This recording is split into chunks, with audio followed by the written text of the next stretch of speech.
Bodohnya nih wes tuwa, oke wong ngalor ngidul padha udo. Bodohnya nih wes tuwa, oke wong ngalor ngidul padha udo. Assalamualaikum warahmatullahi wabarakatuh. Waalaikumsalam warahmatullahi wabarakatuh. Rahayu, rahayu sagung dumadi. Oke, sedulur, kita ketemu lagi di channel kita Temu Nalar, menuju kesadaran, Mencapai pencerahan. Oke, Mbah, kita bahas lagi mengenai potensi lain, Mbah, sisi lain dari weton, Mbah, perwetonan yang biasa kita gali kan karakternya, Ya. keberuntungannya, sifat-sifat orangnya, ya kan? Ya. Ini ada sisi lain nggak, Mbah, yang lebih mungkin bisa kita ulik lagi lebih dalam lagi, mungkin yang ciri khas dari weton ya ini yang akan kita bahas. Ada, Mbak? Weton apa dulu? Senin Pon kayaknya, Mbak. Cocok ini, Mbak.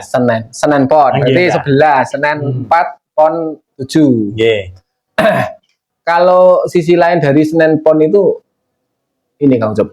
Jadi saya melihat bahwa perjalanan si Senin Pon dalam hal meraih mimpi atau meraih kesuksesan itu saya melihat bahwa Senin Pon itu ada orang yang luar biasa. Luar biasanya. Istilah kata orang menyebut bahwa istilahnya Senin Pon itu 1000 kegagalan yang pada akhirnya mengantarkan dia pada puncak kesuksesan. Jadi orang Senin Pon secara perhitungan nilai grafik rezeki ya, itu adalah salah satu jajaran weton-weton 11-an itu adalah salah satu jajaran weton di mana dia secara nilai rezeki adalah orang-orang yang mendapatkan nilai paling tinggi, yaitu 9. Itu di usia kalau tidak salah 18 sampai 24. Tetapi bukan tanpa sebab dia mendapatkan nilai 9 itu. Karena saya mengamati orang-orang dengan weton neptu 11 itu biasanya memang pada saat-saat itu banyak sekali yang mendapatkan kemudahan rezeki, kesuksesan dan sebagainya. Sukses di usia muda. Itu bukan tanpa sebab di mana orang tidak pernah tahu bahwa perjalanan Senin Pon di fase-fase sebelumnya itu sangat luar biasa. Luar biasa apa? Luar biasa menyakitkan. Oh, alah. Jatuh bangun. Bahkan perjalanan seperti roller coaster itu. Seperti itu. Saya melihat bahwa di awal perjalanan si Senin Pon sebelum menemukan titik kesuksesan itu, Senin Pon itu seakan-akan ibarat air mata menetes, sudah kering. Terus kentean air mata. Soalnya dari setiap kegagalan. Senin Pon punya cita-cita pengen seperti ini. Dia berjuang keras untuk mewujudkan. Jadi orang Senin Pon itu orangnya sangat logis. Setiap dia menginginkan terobsesi atau punya ekspektasi terhadap hal-hal tertentu atau punya cita-cita, dia akan membuat jurnal. Bagaimana cara saya mewujudkan ini? Misalnya bercita-cita pengen menjadi aparat. Salah satu misalnya tentara atau apa gitu. Dia pasti akan menyusun jurnal. Saya harus olahraga. Saya harus tercapai fisik saya seperti ini. Saya harus kuat push up sekian kali. Saya harus bisa ini, harus bisa ini. Saya harus menguasai psikologi seperti ini dan sebagainya. Dia akan berjuang mati-matian. Setelah dibuktikan jebret, gagal, jatuh, dia menangis. Wes. Dia berkutat pada saat permasalahan kejiwaannya karena menerima kegagalan itu tadi dia depresi. Depresinya tingkat tinggi. Orang Senin Pon itu orang-orang dengan ekspektasi yang sangat tinggi sekali. Meledak-ledak lah ekspektasinya seperti itu. Akhirnya pada satu titik dia menemukan lagi kebijaksanaan. Saya gagal di ini. Berarti Tuhan memang tidak mengizinkan saya berada di sini. Ini bukan bagian saya. Saya harus mencari sesuatu yang lain. Dia mencoba yang lain dengan pola yang sama. Cita-cita yang kedua apa? Dia akan mewujudkan. Dia akan membuat jurnal lagi. Dia akan berupaya menambah ilmu, menambah wawasan. Dia akan berupaya sesuai kompetensi yang akan dicapai itu. Tiba-tiba gagal lagi. Terjadi lagi seperti itu. Sakit hati, marah, sedih. Bahkan, ya itu tadi, air matanya sampai mengering. Itu terjadi terus-terusan. Wah, padahal merasa bahwa dia itu punya potensi yang besar untuk bisa mendapatkan goalnya. Karena apa? Karena orangnya cerdas, dia piawai, dan dia sangat bisa memantaskan diri terhadap satu keadaan. Itu orang orang Senin Pon itu seperti itu. Pokoknya mesti pinter. Nek gak enek sing gak pinter, berarti ini Senin Ponnya mepet. Lahirnya mepet atau kurang. Seperti itu. Orang Senin Pon cerdas. Nah, karena dia mengukur bahwa potensi dirinya sanggup, kompetensinya mampu, tetapi ternyata apa yang didapatkan goalnya ternyata gagal. Disitulah Senin Pon itu akan dihajar dengan keadaan-keadaan keterpurukan itu ya, Mbak. Nah, keterpurukan yang terus-menerus. Sampai pada akhirnya endingnya saat waktu dan tempatnya pas dan sudah saatnya dia baru bisa mencapai itu semua.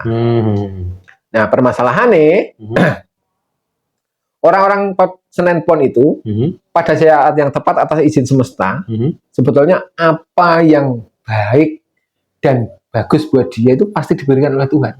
Ya itu tadi, nek melihat grafik di angka di umuran 18 sampai 24 dia akan menuai satu kesuksesan besar. Tetapi itu bukan sesuatu yang pakem karena semesta punya rencana yang lain. Bisa jadi itu mundur, bisa jadi itu maju. Tetapi proses dia bahwa intinya Senin Pon itu pasti rata-rata saat kesadaran jiwanya sudah bagus, saat dia berada pada tempat dan waktu yang tepat, Senin Pon itu ada orang-orang yang bisa mencapai kesuksesan yang luar biasa. Ibaratnya orang kemen-kemen.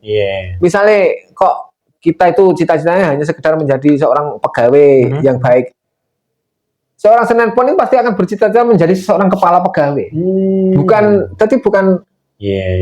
kita bercita-cita menjadi orang kaya, jutawan. Senin Pon pasti cita-citanya triliuner. Atau minimal miliarder. Crazy rich lah pokoknya. Crazy rich.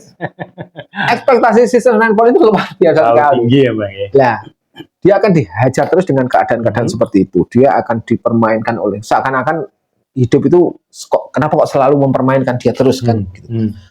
Sehingga dia mengalami satu keluruhan, kejatuhan yang luar biasa. Jadi saat orang itu bercita-cita sangat tinggi, dia akan jatuh juga berada pada titik yang paling rendah. Terlalu sakit juga ya? Terlalu sakit juga. Terlalu tinggi ya, Pak. Akhirnya dari itu justru sebetulnya secara kebangkitan spiritual disitulah sebetulnya Tuhan sedang melakukan ujian. Kalau kita bicara masalah Senin Kliwon yang diuji melalui perantara manusia, tapi Senin Pon ini diuji melalui perantara keadaan yang selalu memojokkan dia, selalu menekan dia. Dia ditekan pada satu kegagalan-kegagalan seperti itu. Macam-macam proses kebangkitan spiritual dari seseorang itu memang melalui jalannya sendiri-sendiri.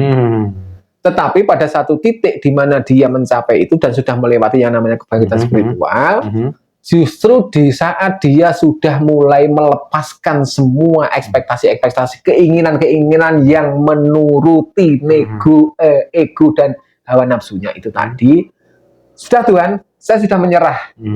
Wes sekarang Tuhan mau jadikan saya apa saja, monggo terserah. Saya tidak harus sukses, saya tidak harus jadi orang besar.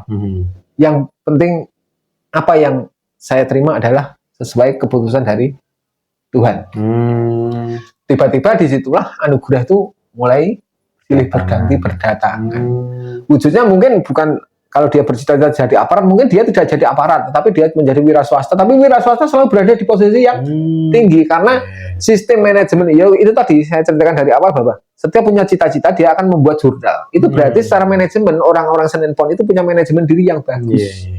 Bagaimana dia menyusun satu strategi, nah misalnya usaha toko tidak sekedar nunggoni tengklu dan sebagainya, tapi dia akan membuat sistem. Itu kecerdasan dari orang-orang Senin Pon. Karena orang-orang Senin Pon itu analis. Dia juga seorang yang solutif. Dia otaknya itu kuat untuk membuat satu kerangka desain yang besar itu kuat. Kita kan ya biasanya ya asal-asalan saja. Kita bakul es ditunggoni rapayu gak mulihnya. Yang penting nek bakul es kan mesti cair. Payu gak payu mesti cair. Es sing cair, Mbak. Bakul es. Seperti itu. Senin Pon, Anda luar biasa, energi Anda luar biasa, semangat Anda luar biasa. Jadi saat Anda jatuh bangun, syaratnya satu, pantang menyerah. Pantang menyerah. Iya. Kalau Anda menyerah, berarti selesai. Kalau Anda masih terus bersemangat, berarti akan ada peluang baru, pastinya. Dan setiap kegagalan itu pahamilah bahwa itu adalah modal kebijaksanaan, karena hikmah dari sebuah kegagalan itu biasanya luar biasa. Awal dari kesuksesan Mbak, kalau kata motivator itu Mbak. Terus harus getol mencari jati diri. Apapun yang Anda cita-citakan yang selama ini gagal terus, bisa jadi itu bukan sesuai dengan passion Anda, tidak sesuai dengan jati diri Anda, tidak sesuai dengan nurani Anda. Anda pengen jadi aparat, tetapi Anda sangat anti dengan korupsi. Tidak bisa, aparat tidak korupsi tidak bagus. Aparat negara, iya, Konoha Mbak. Konoha, seperti itu. Iya. Logikanya seperti itu. Terus Anda harus banyak mendekatkan diri kepada Tuhan, karena apapun yang Anda upayakan, ikhtiar Anda sekeras apapun, tanpa izin dari Tuhan, tanpa izin dari semesta, maka segala sesuatunya adalah mustahil. Itu pesannya. Yang ketiga adalah jangan malas untuk menambah skill dan wawasan. Karena Anda ada orang-orang dengan anugerah kecerdasan yang luar biasa, apapun bisa Anda kuasai. Bukan berarti kalau Anda tidak menyukai itu, bukan berarti tidak sesuai dengan Anda, tapi pahamilah bahwa setiap ilmu yang Anda dapatkan itu tidak akan pernah menjadi beban dalam kehidupan Anda, tetapi justru akan meringankan beban itu tadi. Saat nanti Tuhan memberikan anugerah kepada Anda, Anda akan sudah siap dengan skill dan kemampuan yang luar biasa, yang pada akhirnya menempatkan Anda pada strata kelas yang lebih tinggi, lebih mulia. Saya kira cukup Kang Ico. Oke, demikian sedulur potensi lain atau sisi lain dari weton Anda Senin Pon.